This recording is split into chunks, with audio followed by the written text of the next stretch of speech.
ผู้มีอำนาจเหนือเทวดามนุษย์และพรหมครั้งหนึ่งเมื่อพระพุทธองค์ทรงประทับอยู่ณเมืองสาวัตถีเทพบุตรตนหนึ่งได้ทูลถามพระพุทธองค์ว่าเกนัสสุนิยติโลโกเกนัสสุปริกิตสติกิจสุเอกธรรมัสสะสัพเพวะวสมันวคูติพันเตข้าแต่พระองค์ผู้เจริญนิยติโลโก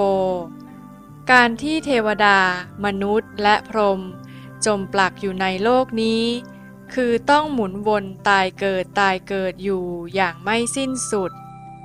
เกนัสสุเป็นเพราะธรรมใดทำให้เป็นปริกิตสติการที่เทวดามนุษย์และพรหมติดตรึงอยู่ในโลกนี้เกนัสสุ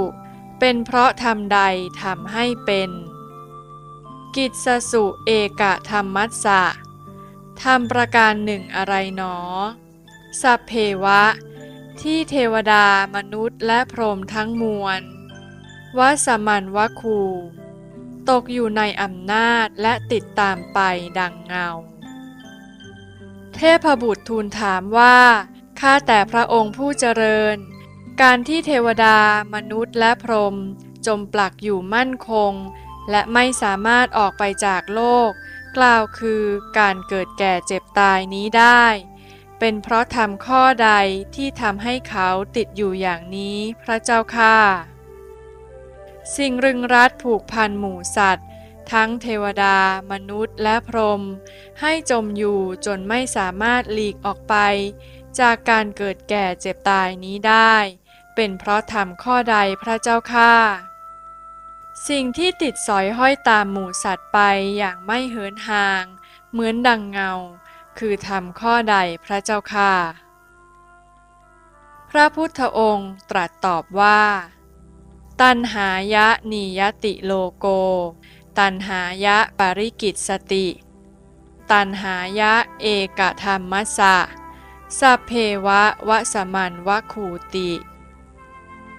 นิยติโลโกการที่เทวดามนุษย์และพรหมจมปลักอยู่ในโลกนี้คือต้องหมุนวนตายเกิดอยู่อย่างไม่สิ้นสุดนี้ตัณหายะเป็นเพราะตัณหาทำให้เป็นปริกิตสติ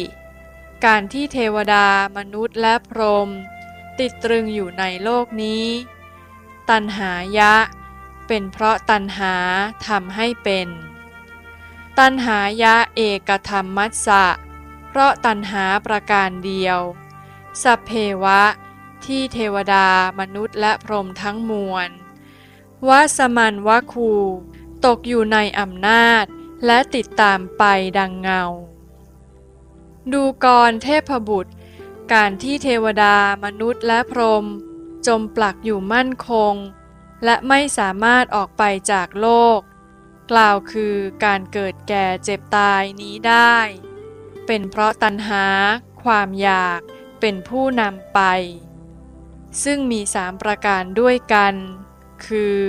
1. กามตัณหาความอยากที่ทำให้จมปลักอยู่ในภาวะตายเกิดคือกามาวจร11ภูมิ 2. รูปตัณหาความอยากที่ทำให้จมปลักอยู่ในรูปภพ11ภูมิ 3. อรูปตัณหาความอยากที่ทำให้จมปลักอยู่ในอรูปภพ4ภูมิ